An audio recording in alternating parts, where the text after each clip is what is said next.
Hey everyone, just a reminder that I'll be hosting a screening of Cyclops and Miracle Bunny 2 at the Guild Cinema in Albuquerque, New Mexico on August 9th. Check out the links in the episode description and follow us on Instagram and Blue Sky for ticketing and other information on this event. Enjoy the episode.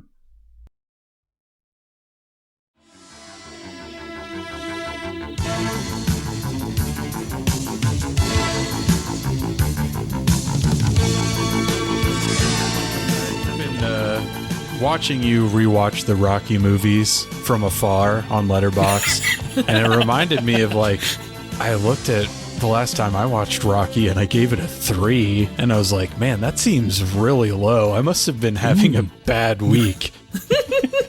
How can you rate Rocky low? Whenever he says the word bubkiss, you have to take a drink. It's great. Yeah, I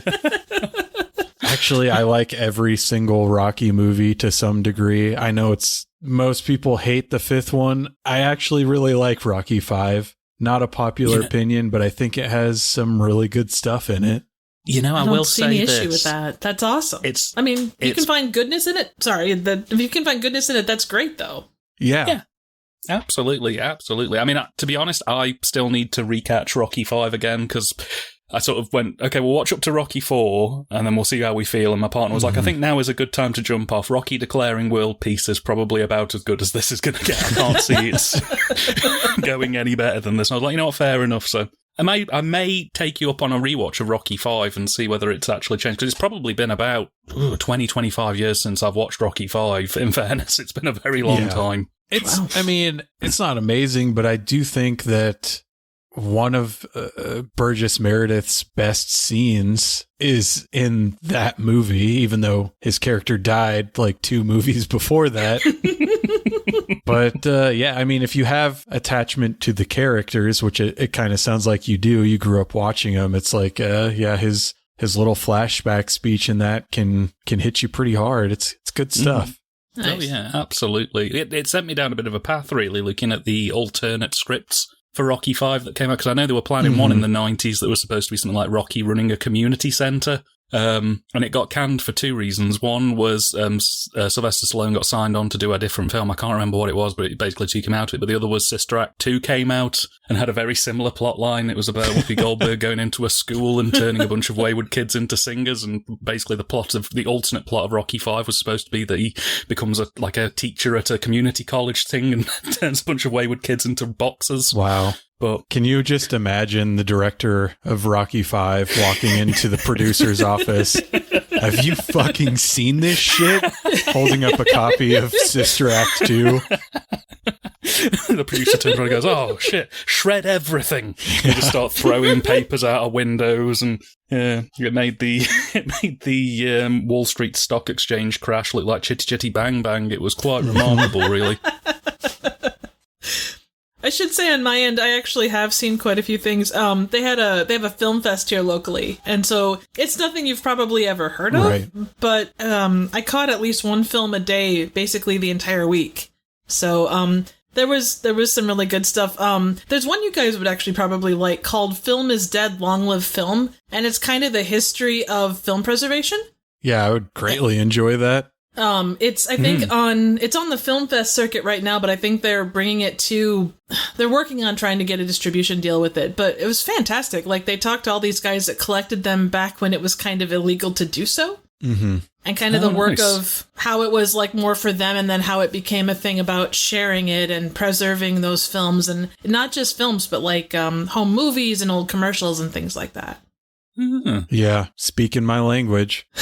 Definitely sounds good. On that note, actually, as well, probably a bit of a PSA thing here as well. There's a charity that's recently launched. They have a few social media pages that are very good, called Film is Fabulous. They're a UK-based charity, but they're currently sort of working to set up US offices. But their aim is to hunt down aging film collectors and try and negotiate a sort of scanning of their materials to make sure that everything is preserved, but to do so in kind of a safe way that avoids any kind of litigation or kind of legal issues, because apparently there's a little bit of tension between film collectors and the studios they've sort of liberated films from in the past. Some people want to kind of keep them because they're worried that they'll face legal action if they try and return them. Some are worried about, them potentially taking the film and then destroying it again. I know the BBC, for example, has got a bit of a notorious history for wiping film cans and various materials they've recorded over the years. But yeah, Film is Fabulous is the name of this charity, and they're doing a lot of really good work, but they post like really detailed kind of summaries of things that they're currently investigating, things they find in the process of how they capture and restore the films that they find and things like that. Lots of very niche television programming that's coming back, but they've recently landed this really big haul that they're currently processing through, and they should hopefully find some really good stuff in there. So it's worth checking out if anybody's interested.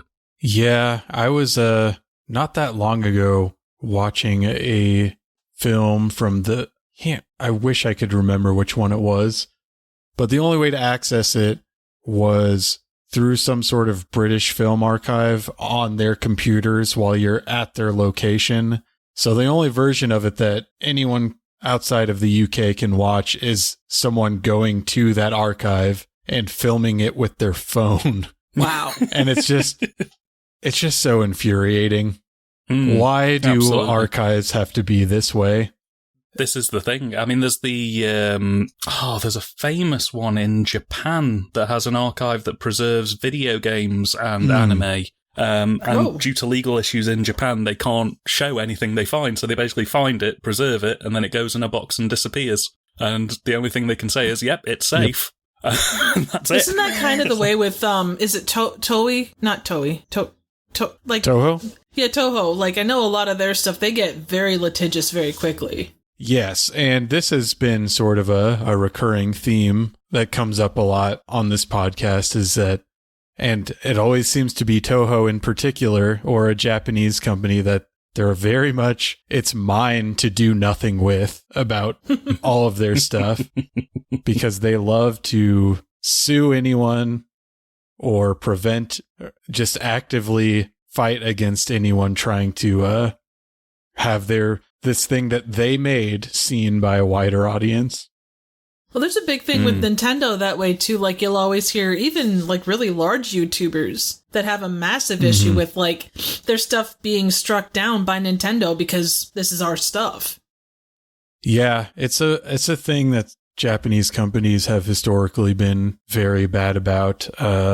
It's why a lot of their sort of important films have not been really received a legal sanctioned release over here. It seems to be changing a little bit. Toei is sort of playing ball with international distributors, which is why Arrow has an upcoming box set of V Cinema films, which is something that was very formative for that time in Japanese cinema, but basically no one over here watches. And I think that when it does get released, people are really going to like it. So it's nice to see that sort of changing a little bit. Whether or not the even bigger companies like Toho and Nintendo will ever get to that point, I don't have any hope.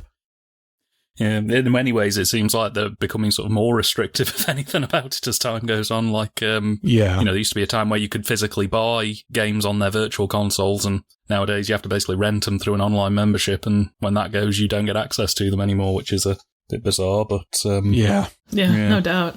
Dan, on your statement about like the litigation aspect for American stuff, I do know, and maybe this documentary was like just a very like limited location, but at least some of the guys that used to do preservation and have come out more with their collections, there's actually been a lot of studios that have reached out to them for these original prints, because all of their prints have gone the way of the dodo. So they talked about how, like, 10 years ago, they would have been, sued out of existence. But now the studio, at least some studios, are coming to them asking about the prints that they have. Oh, yeah, absolutely. And this is the thing as well. When you end up with multiple prints, at least you have a better chance of being able to actually have your choice of the better quality scene, so you can kind of stitch together various different prints to make it work. the recent Bruceploitation set that Severin Films put out, several of the films that they put out, the only good quality prints that they had were European redubs, where they've had to take the audio track off the English version because the visuals were terrible, and kind of stitch together various scenes from French, German, and Italian prints to kind of create a as close to good quality version as they can. It's kind of wild, really, and it's good that we find these prints, like duplicates of these prints as well, regularly, because it means then, like I say, we have better variety and we have more that we can kind of pick through, ultimately. Absolutely. Sorry, that was a random tangent, but I wanted to get that in there, so... No worries. Prehistoric Peeps from 1905 is the film that is at the BFI that they refused to release that I was talking about earlier. It's a 1905 film. How, especially about a sugary treat that's in the shape of a small chicken. How can they? But enough about the depressing state of film and television archives. Should we just get into the exciting state of mid-90s low-budget cinema? Oh, absolutely. Yay! All right. Hello, everyone, and welcome to Dead Formats, a movie podcast in search of cinematic artifacts floating in the cosmic vastness of space. I'm your host, Chris, and this episode we're going to be discussing Feeders from 1996. And this week, I've captured two unwilling victims for experiments and observation. Dan, Triv, how are you doing this evening? I only said I would allow myself to be captured if the experiments were sexy. Well, we'll find out, won't we? This is going to get really confusing because I said I was only going to be sexy if they do experiments, so... Potato, potato. So, Dan is a film critic and YouTuber for his channel TYTD Reviews. He's been on the show before to discuss the 1995 classic Colony Mutation, so he should need no introduction. But Triv, tell the listeners a little bit about what you do. My channel on YouTube is Trivial Theater. I don't necessarily classify myself as a reviewer. I just enjoy talking about random and obscure types of cinema. I am heavily influenced by the likes of Mystery Science Theater, so that plays a lot into my channel, as Dan can attest. I guess I take the perspective of, okay, I'm here to tell you about it and give you some basic trivia, which is why the Trivial Theater. But yeah, that's kind of where it starts and stops for me. I kind of pick things. I tend to have more of a horror slant to my channel, but I do a lot of riffing with various creators and friends of the channel, as well as kind of solo reviews. So, well, great, and everyone should go check out what Dan and Triv have to offer on their channels. But our dead format this week is SOV, shot on video films, and the movie we'll be discussing is Feeders from 1996, as I said. So the last time Dan was on the show, we talked about a film that was shot on 8mm, and the reason for that is because I had incorrectly remembered it as an SOV film. So I invited him and Triv on to talk about a movie that is actually shot on video. So what are you guys' experience with SOV films? I just honestly can't say I've ever heard of it, but oh wow! No, I'm quite the aficionado of SOV. It's a format that I really enjoy because it kind of it gives a certain vibe and feeling that you can't really capture through cinematography or direction. I'm always a firm advocate that the format that you shoot your film on is as important as directional choices or, the way that you frame a shot, because that medium can bring so much more life to that image. The medium is the message, as they say. Absolutely. And SOV brings with it this kind of wonderful woozy blurriness that I think works especially well with horror and science fiction. And there are so many good examples of SOV that have come out over the years. Feeders? Well, we'll get into whether that's a good example of SOV or not, but no, I love SOV. I have a long-standing kind of passion for it, and some of my favourite films are shot on video, so yeah, big fan. My personal experience is not quite as exceptional as Dan's. Watching so much MST3K, you kind of watch SOV without realizing you're watching SOV. Like, the stuff looks different, but when you watch it, you don't necessarily know why until you get into the greater bits of it. I have enjoyed the format quite a lot. I think just there is an outside-the-box nature to a lot of SOV, just because you do have a lot of, like, the low-budget and cult movies that ended up on that format. And there's so much done that just, it's unique and creative, and, it may not turn out the best, but the guys behind it tend to be some of the more passionate ones, even if they don't have the experience or the money to do so. They literally, most of them, or some of them, pick up and go, hey, you know what? We got a weekend. Let's do this thing. And I love the spirit, or the like, of this moment nature of a lot of them. Ones like this included. Mm-hmm. Mm. Yeah, so I am kind of closer to Triv, where it's like my experience with SOV is just sort of this oblique experience where anything that I've seen has never been like, oh, I'm going to watch an SOV film. It's more, I was interested in XYZ, and that just happened to be an SOV film. So I was looking earlier today at a very large list on Letterboxd of SOV films, and of those movies, I've seen like 25, I think it was, which might sound like a lot to some people, but in the grand scheme of things, not really, because I haven't seen like the heavy hitters of SOV really. I think probably the most well-known one that I would have seen to most people would be 555 or Blood Lake. But even those are like kind of lesser known in the SOV circle. I haven't seen something like Things or this movie I had not seen until watching it for this cast. Hey, I mean, you've seen one of the best SOVs though, Garden Tool Massacre. Yeah, I mean, that is a good one, and I actually don't think it was on that list, but yeah, I enjoyed it, testament to what a bunch of 17-year-olds in the UK can do with $5 to their name. I will say this, I have never seen anyone manage to more perfectly capture the feeling and vibe of a sweaty, slightly sick-feeling 90s house party as the people who did Garden Tool Massacre. I can smell the cigarette smoke coming off that film. It is primo. It's cinema verite. Oh, yes. It's, okay, honestly, how Criterion haven't picked it up, I don't know.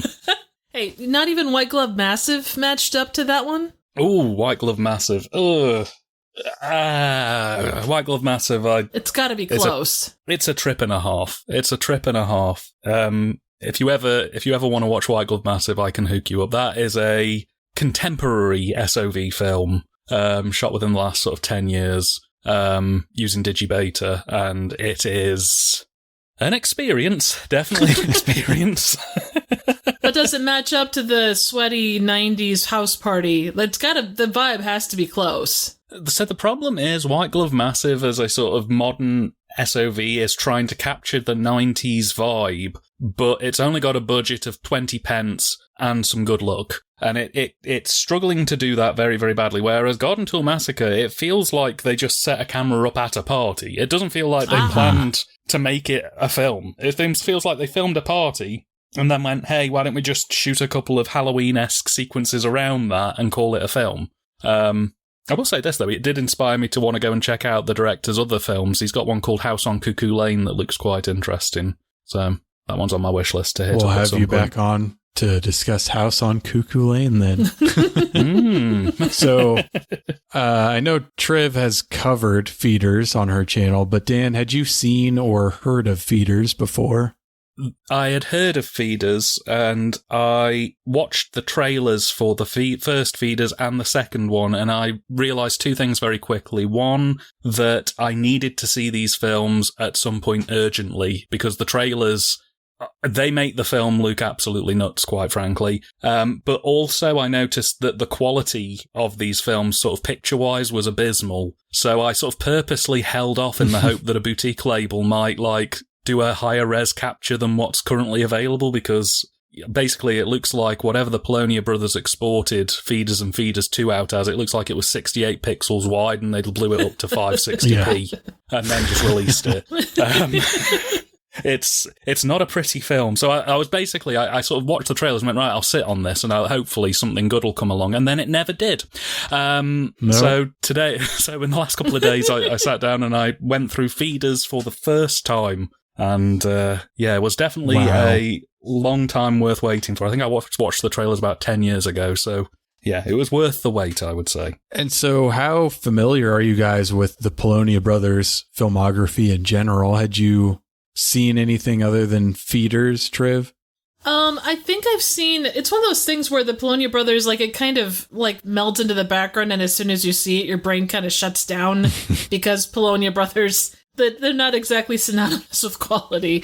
But no, I think I've seen a fair amount of their stuff. Obviously, their more recent outings are, kind of low-budget asylum level affairs for the most part. But yeah, no, I there were certain ones I enjoyed. I really enjoyed Splatter Farm. I'm just looking through some of their other ones so I can see. The House That Screamed, I've seen that. The Feeders 2 I've seen. I have Feeders 3, I've not watched it yet. But yeah, that's kind of where I start and stop. But how about you, for Dan? myself? So I have a kind of mixed experience with them. I've kind of, when it comes to the Polonia Brothers, I seem to have done the Sideshow Bob stepping on rakes approach to viewing their cinematography, because every film that I've caught of either the Polonia Brothers or of Mark Polonia plural has been one where I've gone, oh, that looks really good. And then I've watched it and gone, oh, this is awful. And then I've gone and looked online and found out, like, it's the worst Polonia Brothers film or the worst Mark Polonia film, where even the fanboys are like, yeah, we don't watch that one. So I feel like if it looks good to me, I'm probably in for a bad time, basically. Yeah. I mean, they are a name that sort of looms large, relatively speaking, as large as a name can loom in the SOV world. But I had actually never seen any of their films before this. I have seen one of John McBride's films, who he is one of the co-directors. He did a movie called Wood Chipper Massacre. So I've seen that, but I had never actually seen any Polonia Brothers films. So that was a new experience for me. I am a fan of wood chipper kills generally, like Tucker and Dale versus Evil, Fargo, Evil Dead Rises. Fantastic wood chipper kills. Like, there need to be more of them. I went into Wood Chipper Massacre thinking, all right, here we go. And nope. And then you found out it was actually just a sitcom, but with some murder off to the side, off screen. Exactly. Like, murder isn't even, like, in the top 5 things that movie does. Yeah, I mean, so that was an early film that I covered on a previous podcast, and I didn't like it. I didn't think it was very good, but I think what sort of, whatever the opposite of sweetened my opinion towards John McBride was, as I was researching to talk about that movie, I read an interview with him where he just seemed like, not pretentious and not intentionally trying to make bad movies, which I think is the sweet spot for these low budget films. Is he's just like, hey, I know this movie has problems, but I wanted to make a movie. I made the movie that I was able to make with the budget that I had, and it is what it is. And that really sort of endeared me to John McBride. That's fair. Nice. I think too, there's a lot of people that today, because bad movies are kind of niche, or they're kind of in vogue or whatever, but I think a lot of people go in, like, anything that Asylum pumps out, a good chunk of what Polonia Brothers overall pump out are kind of in that wah, we know we're doing not great stuff, but you're still gonna watch it and it's gonna be great. And that whole mentality, there's such a fine line between, like, enjoyable and not. Thing is, though, I would argue with the Polonia Brothers specifically that I feel that that's been a more gradual creep in, based on what I've seen of their earlier filmography. The general vibe I get from them is that they're all heart no theory.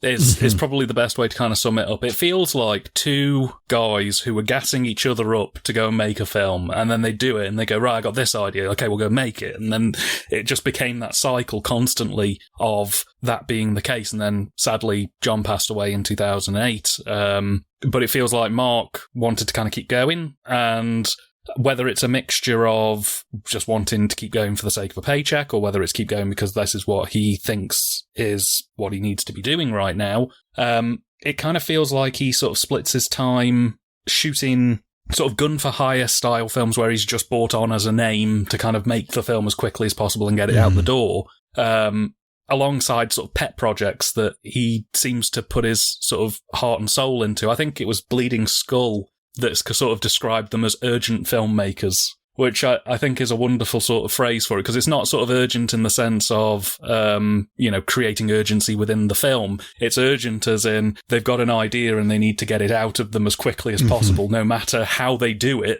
whether they've got the props or the cast to hand is kind of irrelevant. They just want to get it out there. Which one of the things I always love is I'm a big fan of filmmakers who believe in what they want to put out. And especially with this film, I got the very strong vibe that even though it is not the most technically proficient film in the world, I think it's fair to say, there's a lot of heart there. There's a lot of just two guys really wanting to make this work somehow. And I appreciate that. I appreciate that it's just two guys who may not have the skill, but are damn well going to make you see their alien movie one way or another, whether you like it or not. Which I find a bit ironic as well, considering the film is now, I don't think it's out of print per se, but it doesn't have an in-print physical release as far as I can see. I've been looking for one for years, but it seems like the last time it sort of came out on physical was like this double feature DVD that's now long out of print. I might be wrong, but it'd be nice to be able to actually get a remastered version at some point, even if it was just like a higher quality scan of a videotape version or something, but...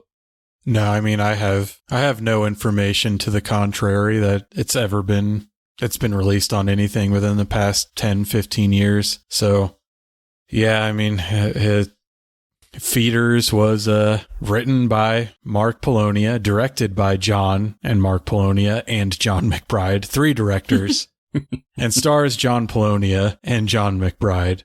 Catching a theme there, listener? I don't know what you're talking about. Basically done by 3 people, which is 2 more people than Neil Breen movies are made by, so that's at least something. Well, you've got Neil Breen and then you've got his balls. Yeah. So, this is the first of many collaborations between the Polonia brothers and John McBride, and it all started because the Polonias had seen McBride's film Cannibal Campout, and they just called him up one day and they're like, hey, you want to make a movie? And the rest is history.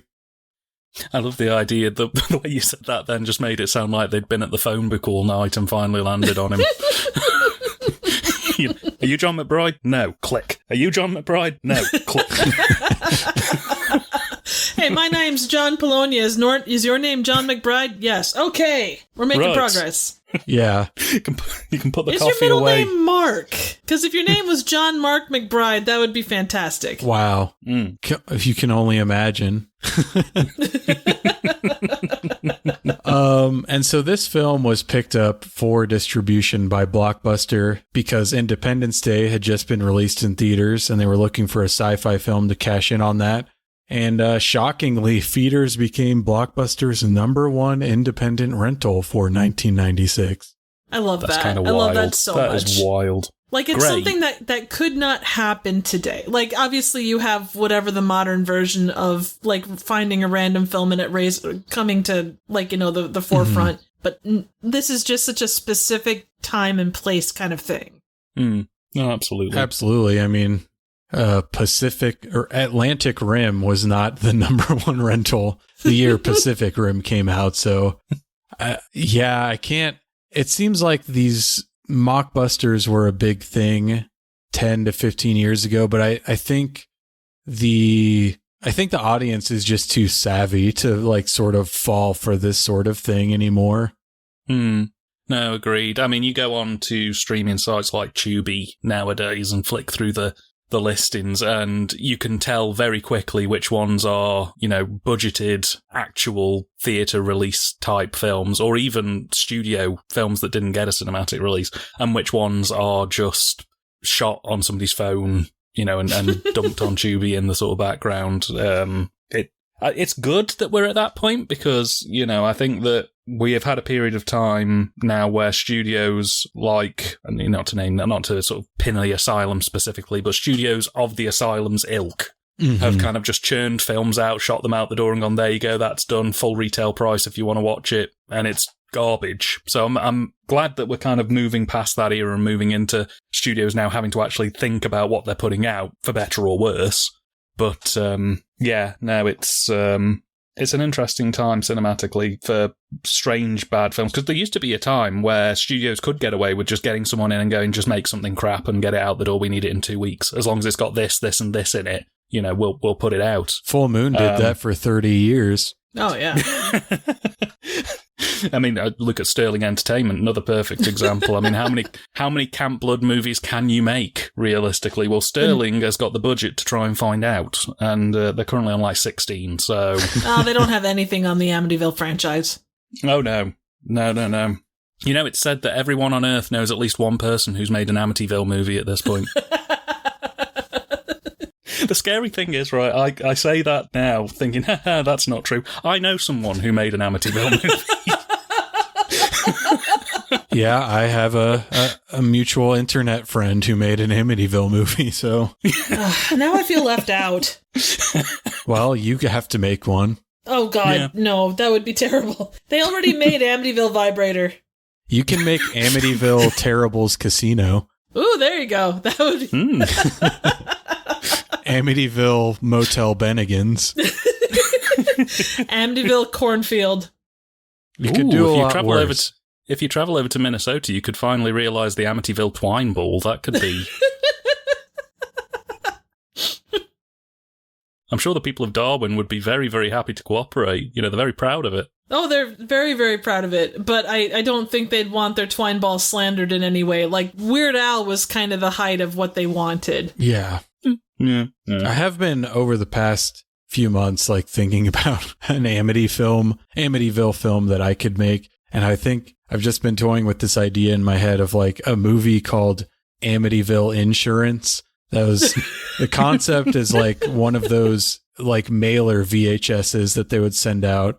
Or maybe not Amityville Insurance, like Amityville Realty. That's like a Tom Vu, like, turnkey property, like taking dilapidated buildings and flipping them. Because there was a lot of that, as much as there is of that going on now, there's a lot of that in the 80s and 90s of like, just buy this tape, learn my system, you'll be a millionaire. So I've been trying to, in my mind, like, marry those two concepts of like this Amityville Realty video that starts off as like a multi-level marketing scheme and then slowly descends into some Amityville madness. I haven't quite cracked it yet, but I think there's something there. You know, they could do it with a lamp and a vibrator. You can certainly do it with a PSA tape. I hope so. You've just inspired me to do a short film called The Amityville Timeshare. Yeah. It's just like, you know, they come out of the house screaming with a set of keys, hand it over to the next people, they go in, start screaming. I think it could work. Airbnb Amityville. Yeah, very, very true. Hey, would you like to stay in a potato? You can stay in a potato, or you can stay in this lovely 3-story manor that's right on the water. It's got ghosts. Oh, I mean, it has rooms.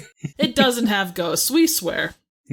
I'm only in it for the little chocolate mint on the pillow. If they don't have that, I'm not interested. Exactly. You know what? You can have all the chocolate mints on the pillow. The pillow can be made of a chocolate mint. Delightful, thank you. And absolutely, therein lies the horror. They've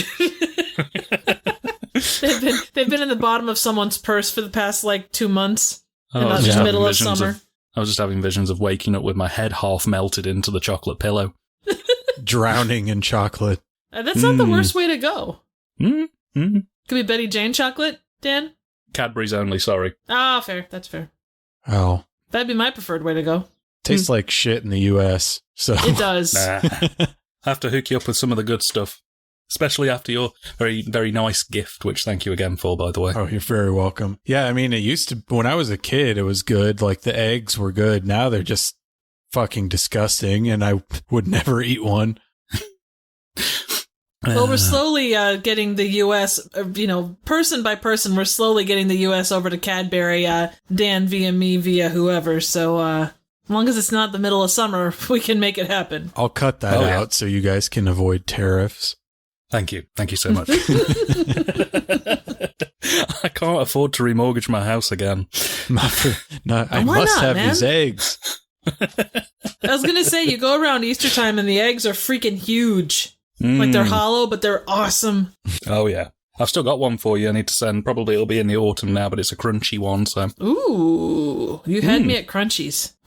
It's like Butterfinger, but done really well.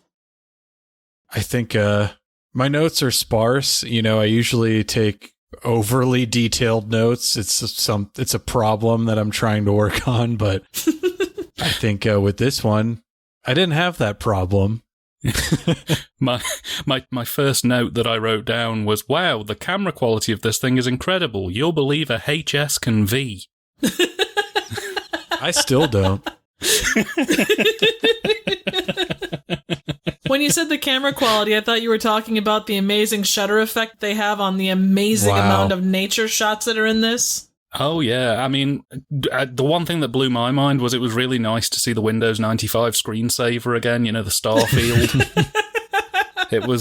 It was genuinely just amazing. And the hand-drawn doodles really just took it to the next level for me. Yeah. I mean, we've been doing everything to dance around actually getting into the plot of this one, but like you just said, it begins with a voiceover, and it's accompanied by crudely drawn pictures of aliens. And cue the funky synth music as we watch a CGI spaceship cruise through the galaxy before heading to Earth. Now, what are you guys' thoughts at this point early on in the movie? I know Triv had seen this, but what was your first blush reaction to this, Dan? So I'll be honest with you. It would be easy to be glib about this opening because to 2025 sensibilities, it looks a bit crap. It does. But if you bear in mind that this was shot in 1994 and sort of edited through 1995, the computer-generated effects, given this was like no budget, this was just guys messing about with like early digital NLEs, I actually thought it was kind of impressive, given that I've seen films from this time where they barely managed to sort of focus actual real-life footage. To have sort of very rudimentary CGI when you've got no budget, I thought, well, give it to them. It's decent considering where it's coming from. It sets the tone almost certainly. Yeah. It's no McPherson tape, but it's good.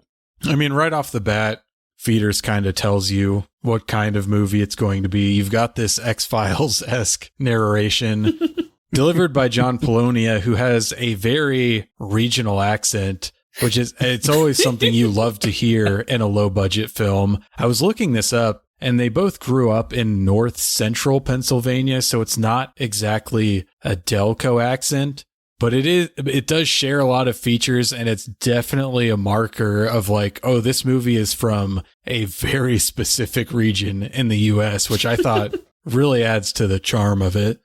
Absolutely. Yeah, totally. This is the thing. And one of the recurring things through this film that really won me over is terrible dialogue being delivered with the most exaggerated, over-the-top regional accents that you can imagine. There was one in particular towards the second act of the film where I believe it was one of the Polonias turns directly to the camera and just goes, "It must have been that saucer."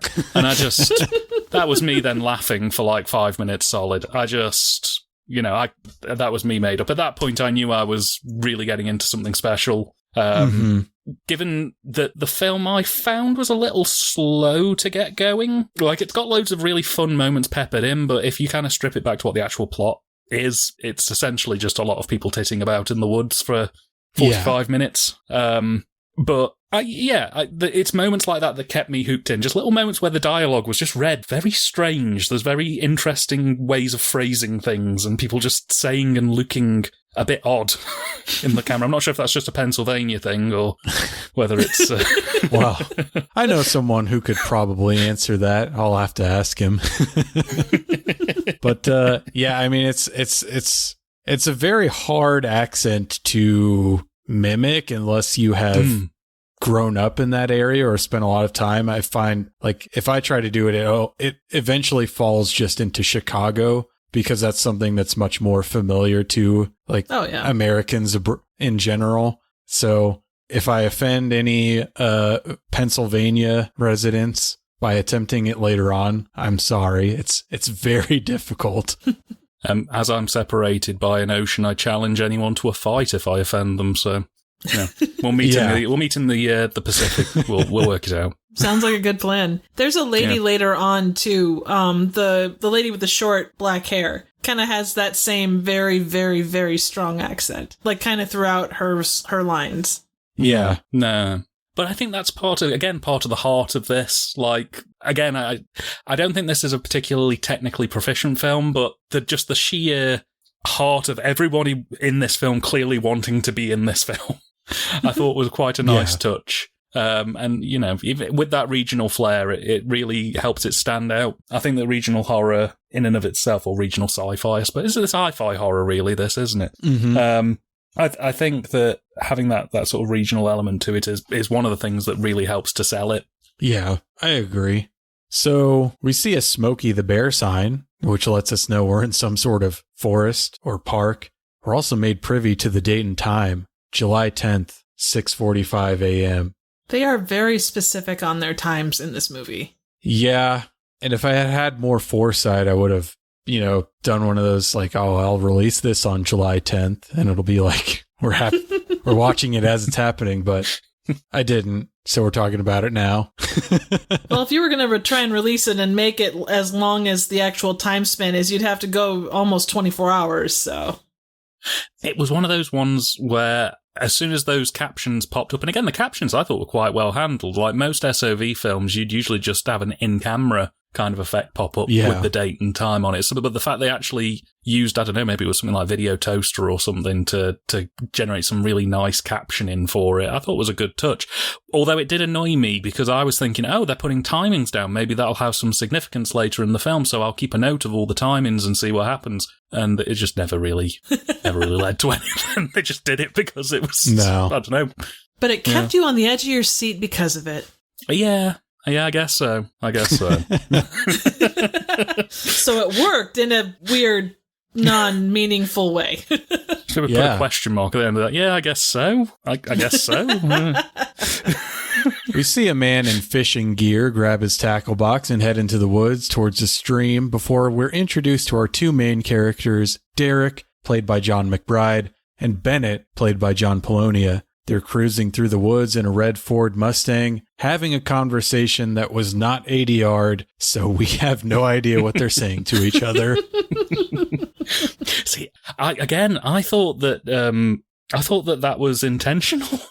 I thought that they didn't say anything. I did hear some whispering just very faintly under the sort of rocky poppy music track they'd chosen for the radio sound, but I didn't think they were actually saying anything during the point really, other than just sort of murmuring to each other.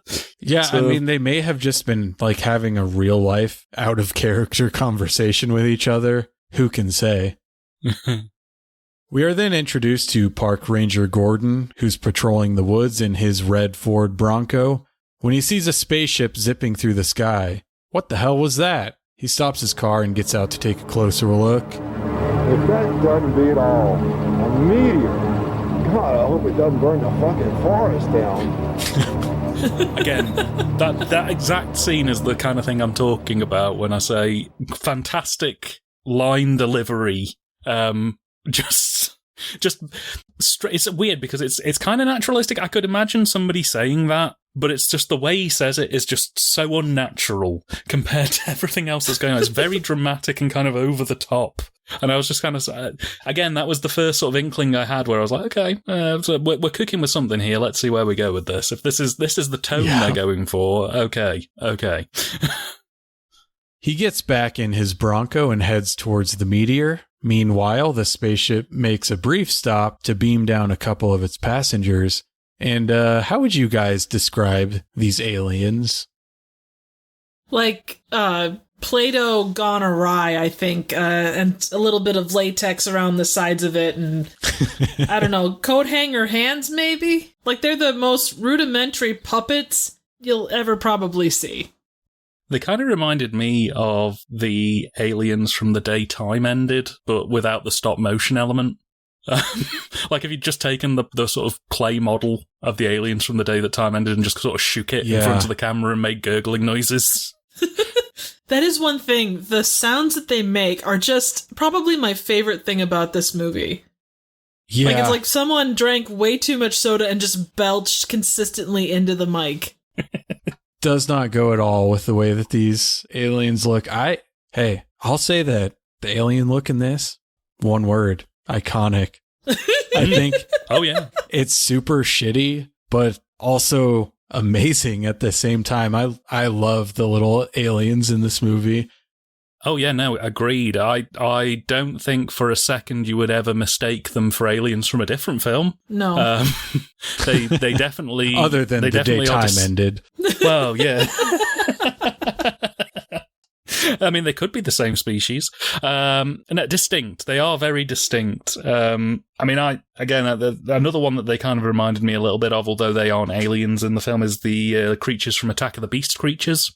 They're like little tiny sort of goblin things, but they look kind of similar and they behave similarly to the feeders aliens. So again, it's an interesting one because watching this film particularly, it felt like you were kind of watching the Polonia brothers' recent sort of takeout from Blockbuster. There were just moments throughout here where I kind of went, oh, hey, that's a bit from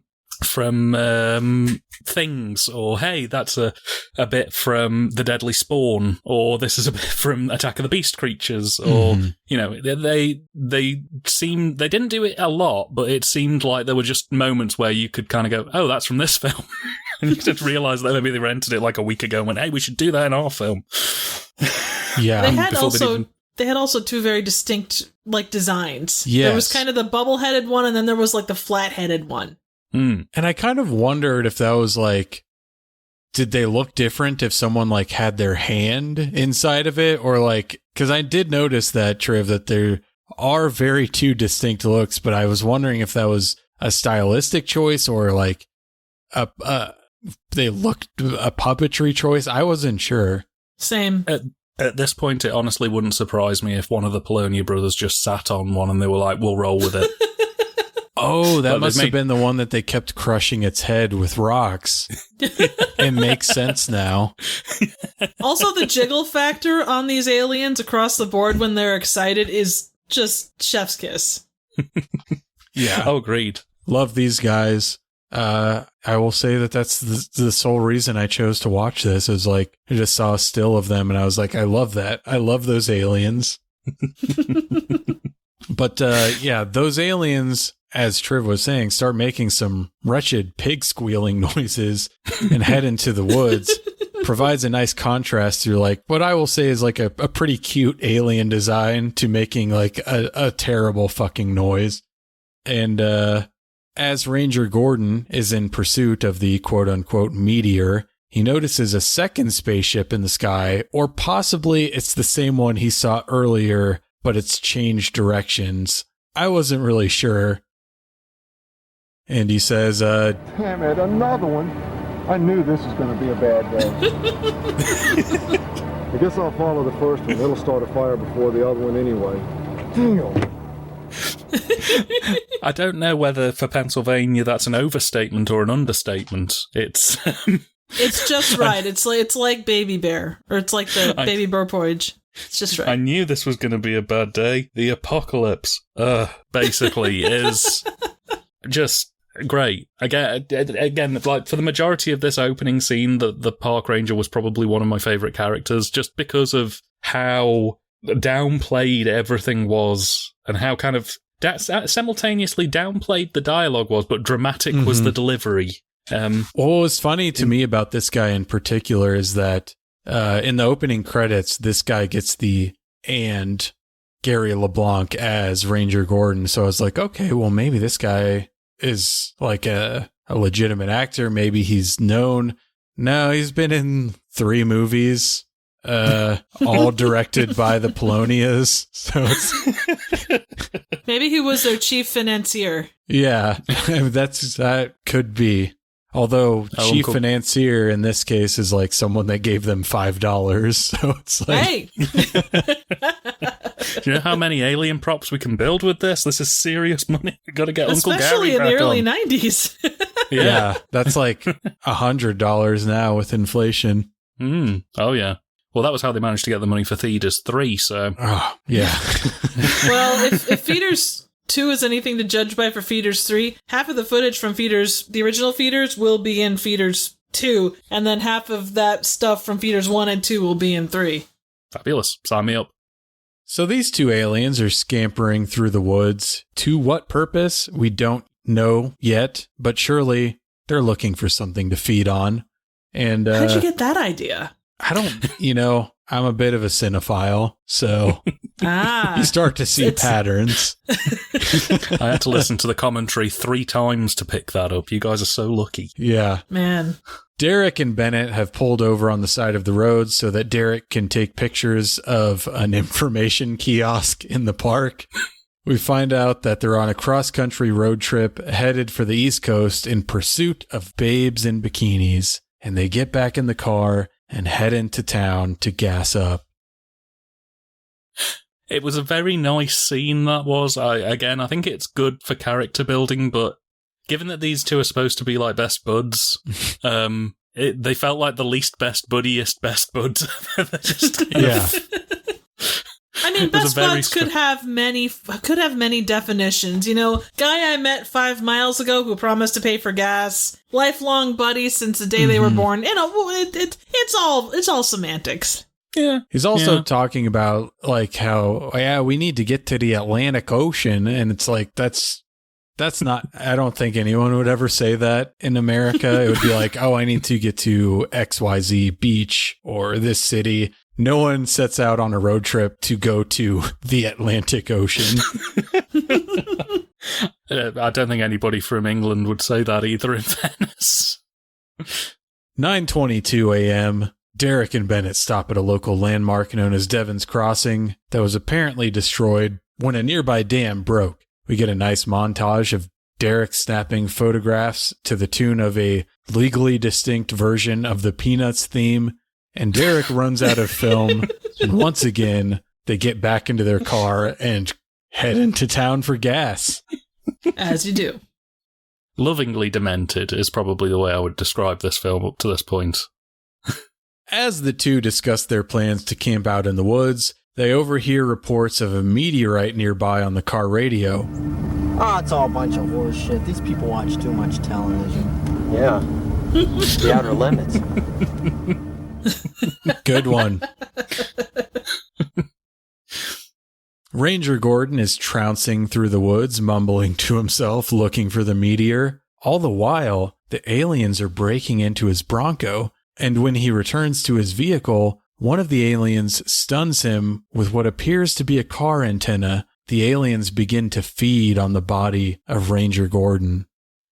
See, the feeding I'm okay with, but the carjacking is where I draw the line.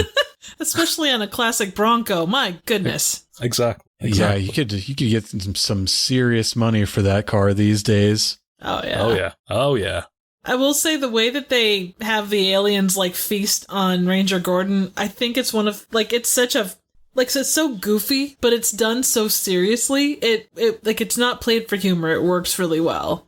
Yeah, no, absolutely. And another thing to kind of bear in mind with this again is bearing in mind that these aren't two film literate people. These are two people who just got a camera and decided, let's make movies. And come hell or high water, they're making movies. I thought the death scene was kind of shot quite well, given there's no theory there, really. It's set up in such a way that it runs neatly, and it follows Hitchcock's principle of not showing too much, but you kind of, your brain fills in the gaps. Like it's the shot of his thumb and forefinger with blood just kind of splattered up it. That is enough to make you fully aware of what's going on without you having to have all of the budget to actually show, skin being ripped off or aliens feasting. And I mean, we say this is a somewhat incompetent film, but I will say that there is more consideration in the framing and setups for shots in this film than I really would have expected. And it is better than quite a few. I mean, Colony Mutation being one example. Yeah. From a filmmaking aspect, I do think that this is, they're trying. They're doing. Absolutely. I think they're doing a decent job of it. Completely. For me, I would say that this period of the Polonia brothers' work would be more considered their student film years. Obviously, they're not student filmmakers, but it's the period of time where they were learning how to make films and kind of cutting their teeth on it. And this is kind of more near the back end of that period. Around the sort of turn of millennium, as you go into the 2000s, they really kind of firmed up exactly what they wanted to do, and they started to make better connections with actual people who'd gone to film school and made proper actual films, and that kind of then set them up on the longer run. But here we're kind of still in the kind of, it's the Dylan's acoustic era of the Polonia brothers before they got turned on to electric, so to speak. Well, I will say, too, just from you're talking about the film perspective, there are times when they use, it may not be a dolly, but they kind of follow them through the grass as if they're from the alien perspective. There are quite a few shots like that, and although we'll probably get more into it, even with the CGI, for not having a lot of information on how it works, whether it was through experimentation or just seeing other people do it, there is a lot of really successful, practical CGI that they're working with. Absolutely, yeah. And that wood running scene specifically put me in the mind of Sam Raimi and The Evil Dead, which again I would have expected the Polonias to have seen by that point, because obviously all you have to do to achieve that kind of shot is just put the camera down by your ankle and just sort of run and sort of sweep. And I think that, I wouldn't put it past them to have seen that and then immediately gone, we've got to put that in our movie. And then they were, within an hour, they were outside filming it. But to do that competently, too, I think, like you say, it's attempted a lot, but it's not always well done. And I thought it was pretty successful with this one. Yeah. And just as we are praising them for their filmmaking prowess, we get a scene where Derek and Bennett stop at a gas station. Bennett walks away from the car to talk to a woman who says, "Hi, how you doing?" And then we abruptly cut back to Bennett standing by the car as if none of that ever happened. Fair casual point. Homophobia.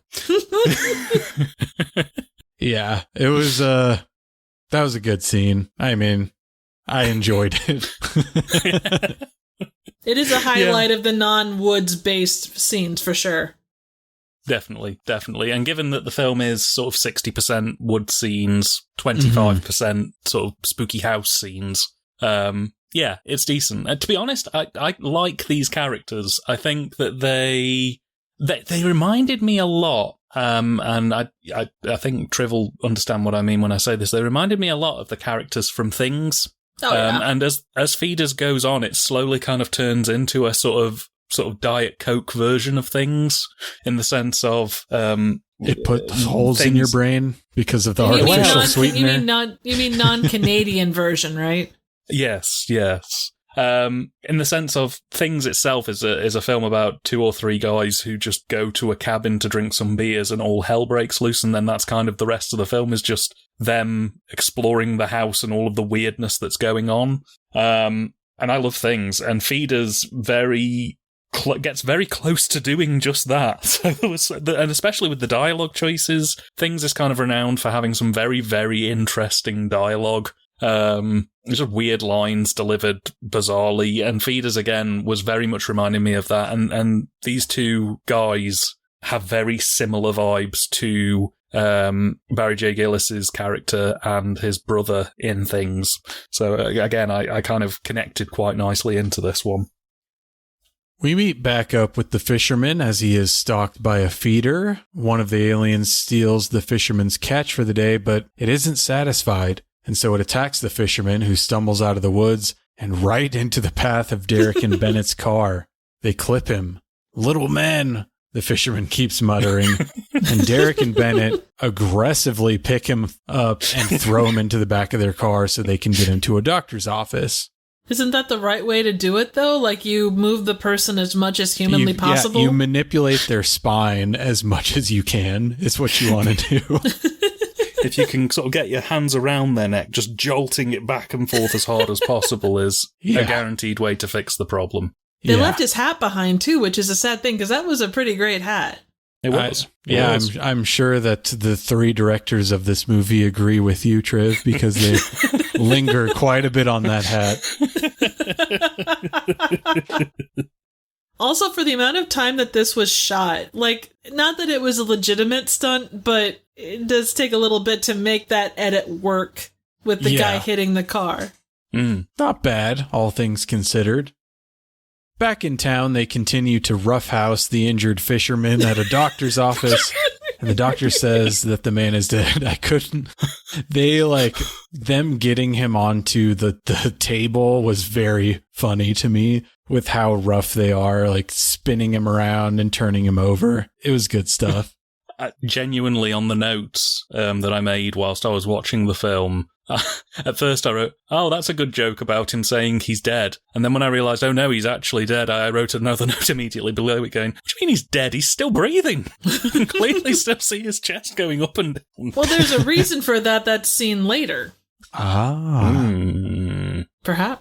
1:48 p.m., the woman from the gas station calls her friend, and they plan to meet Derek and Bennett at the park later on that night.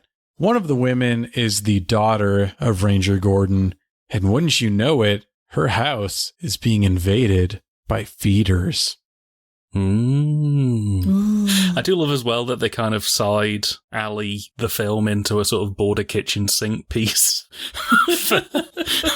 Just for a few minutes. And that, again, nothing really, that plot line doesn't kind of go anywhere. There's, but it's nice to see them have these 2 actresses just deliver such powerful dialogue in these chat scenes. It's basically, it's either all gas or no gas with this film. Either cast members are delivering it as vibrantly and over the top as they possibly can, or they're on downers or something is probably the best way to describe it, because they're just kind of, it's almost like they're reading the script immediately off camera. Yeah. I was getting big colony mutation flashbacks anytime I see 2 people have a phone conversation in one of these movies. Understandable. Yeah. The lady on the phone actually appears in Feeders too, so I don't know if she's married to one of the Polonias, or if it just happens where they were like, hey, we had you once, let's have you back. But she appears in that one as well. As a different character, so she reincarnates and, Hey, you don't have a restraining order against us. Be in our movie. Have you got $5? Be in our movie. So this woman hears a rustling in the garage and is attacked by one of the aliens, who eats a gaping hole into her stomach. Oof. One thing I also love about this film, and it's showcased here lovingly, is I don't know whether they couldn't get the actress back or whether they couldn't make the effects look realistic on videotape, but whenever they do these sort of scenes of the attacks, and it's throughout the film as well, they do it, they'll just show a still. They won't, film the thing. They'll just, insert a photograph of whatever the thing was. Which I thought was kind of interesting. I don't know, maybe they did some photoshopping or something on it to make it look extra gnarly and then just dumped it in, but you can always tell because the frame goes incredibly static, because I don't think they could afford a tripod. Yeah. So cue more driving and more Charlie Brown music and more improperly ADR dialogue. And as Derek and Bennett head into the woods to set up camp, 3:40 p.m., back at the doctor's office, the doctor hears a strange noise. He goes to check on the fisherman, and there's a hole chewed through his stomach. Also, it's a goddamn feeder. The alien attacks the doctor, and I'll let one of you guys describe this kill. Somehow this, 1.5 tall alien that's, as thin around as, a straw, manages to take off this guy's head and is eating out of his neck while the guy is literally yelling, ah! It's great stuff. Oh, it's brilliant. Oh, yeah, absolutely. And again, given the sort of pedigree of these filmmakers, that effect for SOV cinema is pretty impressive. Again, to sort of modern cinema goers' eyes, it might look a little bit ramshackle, but I couldn't tell you very many other SOV films that had the balls to do a full computer-generated severed head scene. So yeah, I mean, the severed head in Colony Mutation was practical, and as you rightly pointed out, was very much like Garth Marenghi's Dark Place. So, I mean, this is, it's good. I liked this one. I mean, I think at this point in the movie, I am still having fun. Would you guys kind of agree with that? Oh, yeah. It's not even a question. Absolutely. It does a wonderful thing of hitting you with as much bizarreness as possible right up to the border of the second act. And then things kind of start to shift a little bit, but we'll probably get into that in a little moment. Yeah. 5:22 p.m., Derek and Bennett are aimlessly walking through the woods, and the girl from the gas station arrives at her friend's house to find that she's been fed on by a feeder. That same feeder attacks her, but she tosses it to the ground and stomps on its skull. A second feeder pops out, but the woman uses a can of hairspray and a match to burn the alien to a crisp. She's a regular Eleanor Ripley. Yeah. Absolutely. Many people are saying that she is the Ellen Ripley of 1995. You are not the first, and you will not be the last. Oh. Are the Ellen Ripley Awards still going? I'd forgot about those. I mean, she had the long hair. She had the skills to pay the bills. Clearly badass from the very first time we see her. Yeah. Oh yeah. Not even a question. And as all sensible characters should do, immediately following this scene, she rushes out of the house, gets in her car, drives away, and we never see or hear of her again. She's just gone. She's just gone from the... She does what all the sensible people should. She leaves it alone and gets out of it. You can't argue with that. You're just right, Dan. You're just right. But we wouldn't have a movie if anyone had any sense in this film. Fair point. We get one person that's allowed sense. The rest have to be unsensical. Yeah, and it's probably because she was just like, I'm done shooting. Like, I did what you asked. Give me my $5. Let me leave. I cinched my fingers. My hair still smells like hairspray. I'm out. Got all this yellow crap on the sole of my shoe. We paid for the full 3 hours, and we want you there for the full 3 hours.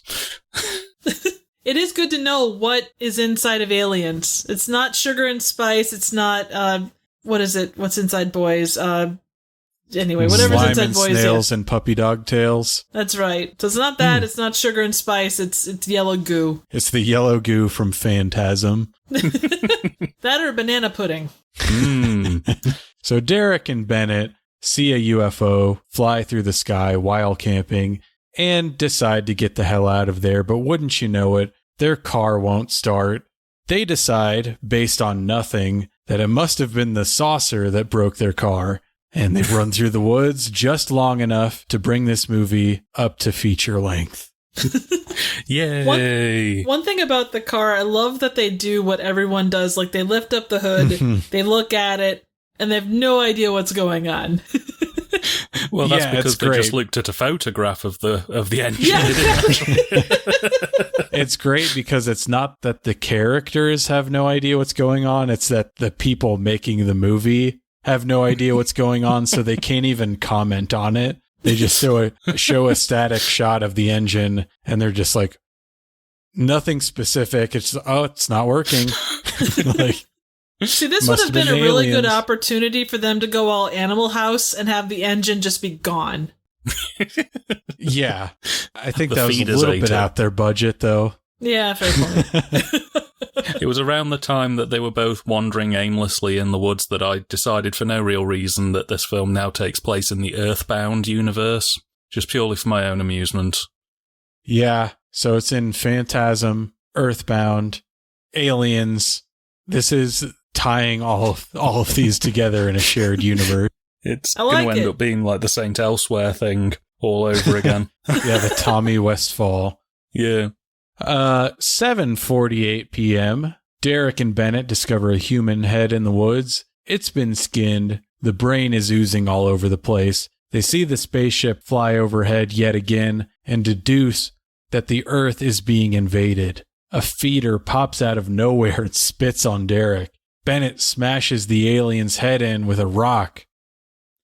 It was interesting to note that the feeders don't like eyeballs because the skull had its eyes still in place. See, I would think that the brain would be the thing to go for. You know, it's a kind of squishy, like really proteiny filled thing. Hey, you got to be careful of prions, my friend. Prions disease. Yeah. That's fair. I hear they're high cholesterol as well, so... So did the feeders eat like the whole body and just like skin the head and left that? Yeah, just as a goof. Yeah. They thought it would be funny, so they did that. Another prank pulled by the Animal House feeders. Exactly. They were my favourite college football team. Now, did they do a panty raid? That's really the question. Yeah, that's not till Feeders 2. Yeah, that's what lands them on Double Secret Invasion. Oh, no.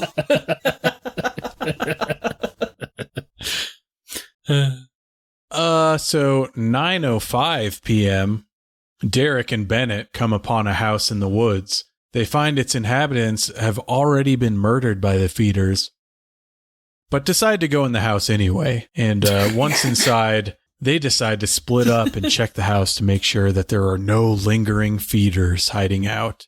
And even though the electricity is very clearly working in this house, Bennett lights a candle to navigate his way through the house. Where did you get the candle from, you know? Hey. We all have secrets. Yeah. From this point on, for me, the film becomes very heavily Things-esque. And I know Triv's watched Things at least a couple of times. I don't know whether you would agree with me on that one, but it totally. It's somehow slightly cleaner, slightly better quality Things, but it very much kind of becomes Things. That is a very low bar, my friend. Well, yeah, but...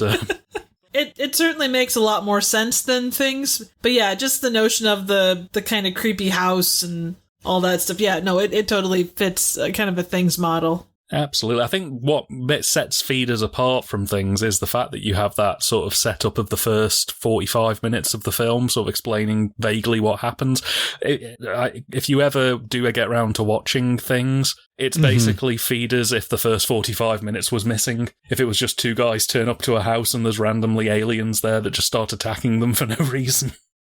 Ooh, sounds rough. You've no idea.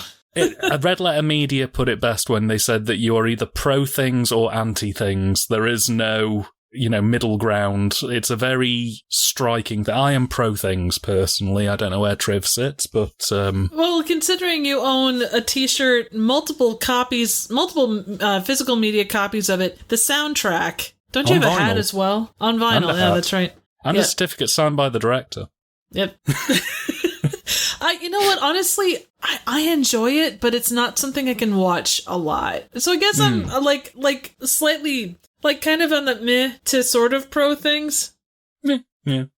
Wow. I think you just proved Red Letter Media wrong right there. Wouldn't be the first time. It is interesting, though, like this and Colony Mutation, and as we were talking before, a movie I watched recently, Rumpelstiltskin, it does seem to be a hallmark of like the writers don't know what to do, so they sort of fall into this like cycle of just, I guess they think they have a scene that works well, and they just sort of keep doing this cyclical thing where they keep writing themselves back into this situation over and over again until they get to 60 or 75 minutes and just call it a day. Oh yeah, over here we would call it titting about. They do a lot of titting about. They just wander around the woods a bit. They find something, it scares them. They run around a bit. Then they lose the thing that was scaring them. Then they're just wandering around the woods again for a bit. And then they find a house, and they go wandering around the house, and they find a thing that scares them, and they run around the house a bit. And then they get away from it, and then they're wandering around the house a bit more. It's it shifts from being a film that's funny because of distinct moments to a film that is unique for its strangeness of the scenario that it's placing the characters within. Do you think this one sort of falls into kind of the Scooby-Doo thing because they always end up in a scary house? Maybe? I think most SOV films kind of end up teetering towards a scary house or some kind of isolated location just because everybody usually has access to someone's house, which saves them a lot of money on budget. They can just kind of go, oh, well, we'll use, I don't know, Uncle Al's house. He'll let us film there for a day as long as we don't touch his fine china. And they do actually have aliens in the basement, so it works out really well. Oh, yeah. So the wound on Derek's hand is oozing baking soda when suddenly Bennett hears a noise and we get an inordinately long sequence of close-ups of the men's faces and random objects in the house before a feeder finally shows itself and leaps out from beneath the coffee table. Bennett kills it with a sickle and calls it a fucker. It is an iconic scene, there's no doubt. Oh yeah. I can already see the Vinegar Syndrome slipcase box cover art with him sort of sickle raised, sort of ready to come down. It's, that's one very thing with striking. That's one thing with the tight shots at that point. Like, it was hard to tell if Bennett was like scared or if he was into the sickle. Like just like the lower lip, like kind of biting the lower lip and stuff. Yes. It's interesting as well because during those fight scenes, looking at the cinematography, you can tell that they know they need to film things in a specific way, but they don't know why. There are so many scenes where it's like slightly low angle or like getting as close into their faces as possible, in part because it's supposed to sort of create tension because it takes the audience's gaze off the rest of the frame because you're focused on one of the Polonia brothers' mustached faces. But they seem to shoot things because they think that's how it should be done because they've seen it in a horror film, not because they know why they're shooting it that way, which I think is quite interesting, really, because they do that a lot throughout, particularly the house sequences. A lot of stuff is shot very low angle, very kind of shooting up to the sort of cast members, which is a weird choice because that implies that they have a position of power over the feeders. And I think the only reason they shot it that way is because in some horror films, they usually shoot the baddie from a low angle and they're kind of usually like the distinct figure. Yeah, it's an interesting one. It's weird to see people shooting in a way they don't fully understand. And I don't want to take any credit away from them if they did know what they were doing. But if they did know what they were doing, I have even more questions than... All the while, there is an indeterminate number of other feeders outside the house. They're destroying the phone lines, and at 3:35 a.m., the spaceship shows up and zaps the house, causing Derek and Bennett to fall unconscious. Bennett wakes up and runs outside to challenge the feeders. One bites his leg, and he is beamed into the alien craft where a feeder gingerly grazes his face with a car antenna as he screams in agony. And the whole look, like, I love the fact that they take it and posterize it. Like, it adds kind of that extra, and I guess you kind of have that throughout, like, through their eyes, like it's either purple or it's, whatever color. But this especially where they're taking it kind of silvery and such, I do like the effect. Yeah, I enjoyed that it was as well. I thought it was quite funny. Oh, yeah. Yeah. Derek wakes up and steps outside to look for Bennett, who says, "Help me." He says that he was taken on the ship and tortured. Just then, an identical copy of Bennett shows up, played by John's identical twin and co-director, Mark Polonia. Amazing. It's quite a unique position to find yourself in where you do a clone story, a clone subplot with your identical twin. I don't know how many people in cinema have been able to get away with that as sort of low, no-budget filmmakers, but that is certainly an asset that they use well, I think. Oh, yeah. You do wonder, too, how many people, and not that when this first came out, a lot of people saw it. Well, I guess they did, never mind. But I wonder how many people knew that there was a set of twins on this. Yeah, I mean, truthfully, being someone who had not seen any of their films, like, obviously I knew they were brothers. I did not realize they were identical twins until this scene. And I was like, oh, that's an asset to have for your low-budget film. See, at this point, I'll be completely honest with you. I didn't know that it was identical twins. I thought they were just using framings to kind of mask things a little bit. You know, how sometimes they can sort of put people in a big sort of wig filming from a distance. And because the quality is so low, I didn't actually think, oh yeah, they could have just like got the other twin in and dressed him up to look like the guy and then had it actually probably would have been easier for them to have just got some bloke and put a wig on him and made them just film it from a distance. But so I should have asked, how did you guys watch this? Did you both watch it on Tubi? I watched it on YouTube. I caught the Tubi version. So I know this is not true for the Tubi version, but Triv, did the version you watch have like the original VHS, stay tuned after the movie to see a preview? It did. Yeah, that's good stuff. Nice nostalgia there. It is. All that's missing is that you wouldn't pirate a house, or you wouldn't pirate a whatever. Obviously, this was long before that commercial. But. Yeah, which explains why they pirate a house for the climax of this movie. They hadn't seen the PSA. They didn't know that it was wrong to do that. Which, speaking of the house, I love I know it's not photoshopped, but like the kind of superimposed, like hole in the top of the house. Yeah. When Derek looks up and it's like there's little squiggles where it's supposed to be like blown out sides and whatnot. I had to laugh at that. We get a similar effect when they're showing the body of the fisherman at the doctor's office. They use that to show that there's a bite taken out of him.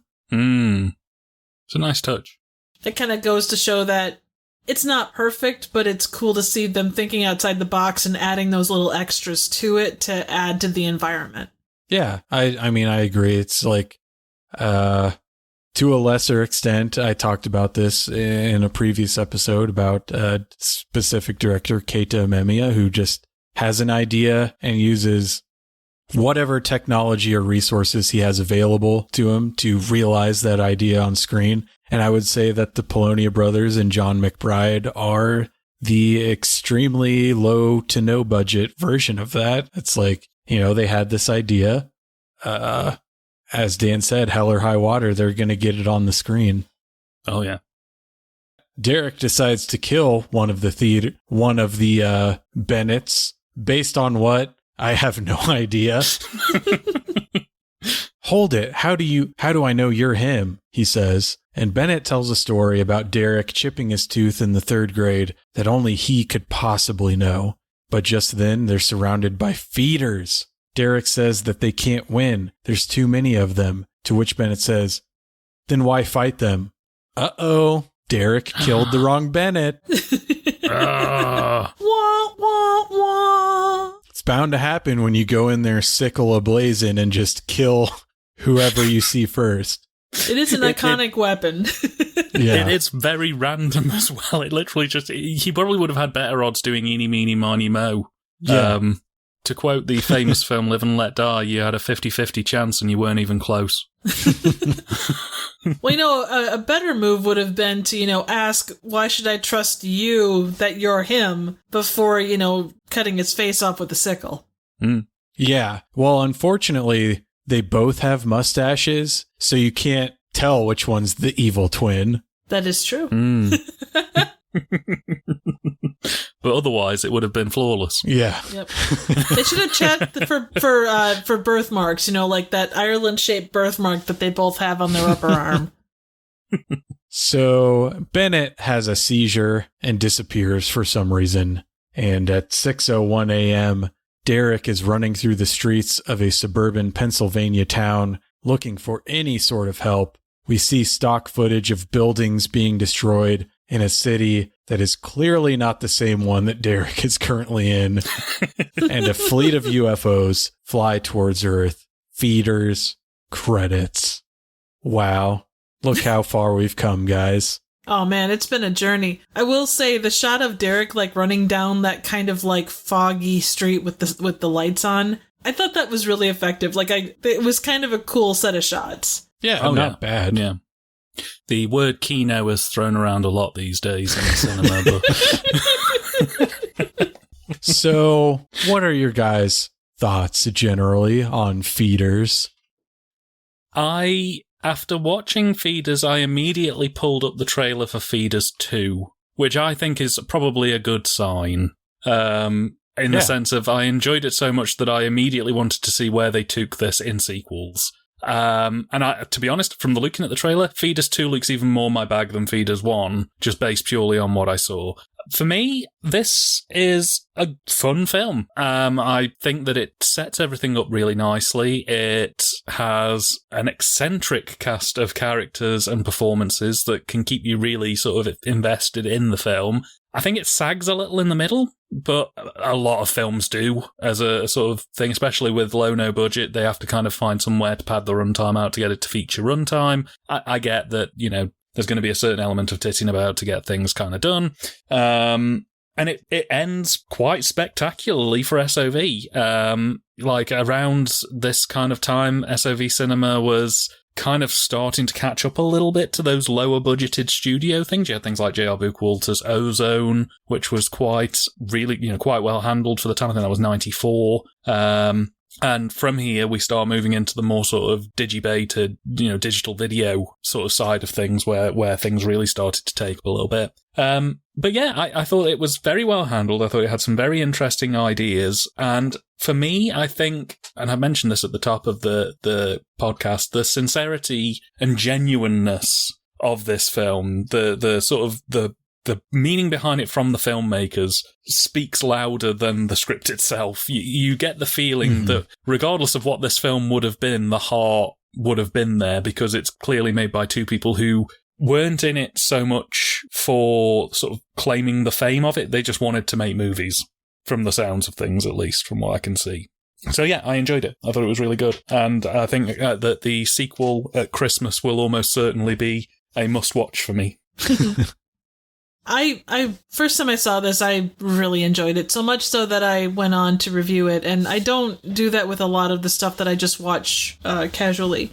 But the ones that stand out do, and this one really does. I guess I have a little, like, I have a production background, I don't have the film background, so from the narrative side I can't say much, but the way that they work within their budget to really craft a story that works, generally speaking, it's not a complex story, but you know, the editing, the way that it's shot, the effects, it all works together to create a story that, although very low budget and goofy, still delivers a solid package. Yeah, so I have mixed feelings about Feeders. Fair. I think in terms of American SOV films, I don't think I've seen one that has gotten me on board in the first, like the intro, as Feeders have, because I did really like that first, like, John Polonia reading nonsense about aliens with all of the sketches and I will say, actually very good music at the beginning. But I do like a lot about this, as we talked about from a filmmaking standpoint. I do think that there is more consideration and thought put into it than I've seen in other SOV films. I think my main issue with it is just something that Dan and I talked about a little bit in our episode on Colony Mutation. It's just that the American film industry at the time and to this day has this sort of slavish devotion to feature length runtime when it's really not necessary, because all of the things that I would knock on this one come from, you know, trying to reach 70 minutes, which they did, to their credit. But it's like, you know, we don't need 4 scenes of Derek and Bennett running through the woods. We can just cut all that out, make this a 50-minute film. And it's a pretty tight little special effects showcases with some great creature designs, some fun line reads, some decent for the time CGI. And so that, I mean, that's just why I have mixed feelings. I did like it. I think it's good for what it is. Will I revisit it often? No. That is a fair point. Will I revisit it ever? Maybe when I watch the sequels. But that doesn't mean that it's a bad film. I think if you are the type of person that can stomach this and put aside any preconceptions you have about what a movie should be, I think you can find some enjoyment in Feeders. Like, it's not bad. I think the budget was like $500 or less. So you go make a better movie than that for $500. Absolutely. It's the age-old 10 to 15 minutes shorter, 5 times better. Yeah. Yes. And I agree with that 100%. Given, I guess these guys were in the game at least 10 years before this, so 100% understood on the cutting for time. But I think then and now, to not have that feature-length piece, you're, like you say, it's an American thing, but it certainly does limit your market. Yeah. At the film fest I went to this past weekend, there were so many incredible shorts. And the chances are good that you'll never hear from 90% of those again, because there's not the market or the place for those where they can be recognized. Yeah, I mean that's something I've also talked about on this show with some other people about these Japanese V cinema films where they didn't have any hard and fast rules about length. And one thing that one of the guests brought up is that that was a good thing because it created this market for films outside feature length, which, as you just pointed out, doesn't really exist here. And so you feel bad for the filmmakers that do put time and love and craft and blood, sweat, and tears into making their short film, knowing that it probably won't go anywhere. If anything, they may be successful enough to get a feature-length deal out of it, and that short will be an extra on a Blu-ray sometime down the road. But as you said, unfortunately, the rule ends up being that you can find it on IMDb and Letterboxd, but there is just no way for anyone to actually see these films. So that is a shame. But yeah, I mean, I don't have too much more to say about Feeders. Do you guys have any parting thoughts about the Polonia brothers and John McBride's magnum opus? I will say, talking about I got thinking about the way that the graphics were at the open, the shuttle or the saucers and such, and it kind of gave me like CGI from like Star Trek back in the 90s. Mm-hmm. Like it looks very much like that. It's got that same kind of feel. So not really a point one way or the other, just something that came up in my head. Well, yeah, I mean, I would never argue against anything that draws a comparison to Star Trek, so it's a good thing in my book. Some of it was a little shaky, but given the time and place, that's definitely not what we're dealing with today. So yeah. I mean, I think for me, Feeders, I don't think Feeders would be one that I would revisit regularly, but I think it could be an excellent sort of second feature on a double feature bill with something else. Like, I think This and Things, obviously, I think would pair quite well. Boarding House is probably another quite good one that I think this could pair well with as a kind of supernatural double feature, because Boarding House is absolutely balmy and really great fun. I don't know whether I'd necessarily put it with any sort of more plain level SOV films, but I don't think it could like mainline a double feature, but I think it could support something else really well. What was the on the last drive-in? What was this paired with for the Iron Man? So Things was paired with Things. Sledgehammer. I got my movies mixed up. I'm sorry. Yeah. No, it's fine. It was paired with Sledgehammer, which was technically the first shot-on-video film ever made. 1983. That's weird. Things and a Peter Gabriel music video. One had a budget of $1.2 million. The other was Sledgehammer by Peter Gabriel. Oddly enough, $1.2 million budget there too. Not sustainable. You can't double check that. So don't check Wikipedia for that. No. The one other thing I will say about this movie, and I'm not sure if it was just me, but so much of the line reading, especially from Bennett, reminded me of Napoleon Dynamite. Like just like an almost deadpan. He kind of looks like the uncle in that with darker hair. He does kind of, yeah. And maybe that's where I get it, but just there's that kind of, especially when he's talking to the girl, there's that kind of deadpan, just back and forth. It just little moments reminded me of that. I don't know what that says. There's a lot of dryness in this film, moments where there are just slightly overly long pauses or slightly too short gaps between conversation, sort of feeds and punchbacks. True. It's another thing that endears me to this production, because again, it kind of shows that they know they should be doing something, but I don't know whether they know why they should be doing it.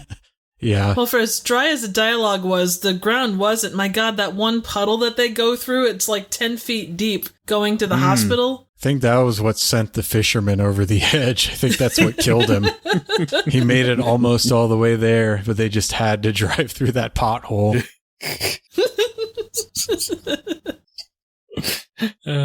So yeah, that was Feeders from 1996. Dan and Triv, thank you again for coming on and breathing life into this dead format with me. Love to have you guys back if you're not too traumatized from this film. But before I let you go, why don't you both just once more give a plug for TYTD Reviews and Trivial Theater and tell us about anything interesting you guys have got in the works. Yeah, certainly. Well, as always, thank you so much for having me on, and I hope we get to pop back in again. You can find me at TYTD Reviews. I'm on Letterboxd, YouTube, Blue Sky under those names. I also write reviews that get published to tytdreviews.com, so do check that out if you're not on Letterboxd. I sort of co-publish to there as well. Currently, I'm knee-deep in working on a sort of new season of reviews. Funnily enough, this week we have a copy of Garden Tool Massacre going up on Friday, so that will be an interesting one. Nice. We're taking a bit of a brief break in July, but we're hoping to be back in time for Halloween, and we've got a special release coming out in the autumn, in between the sort of summer and autumn when we're on a break, covering some adult features, which should be quite interesting. So yeah, thanks again. Absolutely. Thank you again for the invite, Chris. It's been an absolute pleasure. And I'm always happy to breathe life into any dead formats that you may have lying around, although my breath may kill them worse than they were previous. So. You can find me here on YouTube at Trivial Theater. It's probably the best place to find my stuff. I also post to Letterboxd under Trivial Theater. I'm kind of all over the board on what I watch and the kind of reviews that I do, so feel free to check in if you like. I do random, obscure, and straight-up bad movies. I'm in the process of doing quite a few riffs on training videos right now, and I am working with quite a few different creators as well as friends of the channel. Otherwise, my next normal review has yet to be determined. I think the last one I did was Phobe from the 80s. Fantastic little movie. If you don't check out my review, definitely check that out because it's a lot of fun. Well, awesome. So everyone be sure to check all that stuff out. And on behalf of Dan from TYTD Reviews and Triv from Trivial Theater, I'm Chris. This has been Dead Formats. If you have any questions about the show, or if you have a dead format topic that you'd like to hear me cover, or if you have any suggestions for potential guests, please reach out. You can email me at deadformatspod@gmail.com. Or you can reach out to me on Instagram at deadformatspod. Thanks for listening.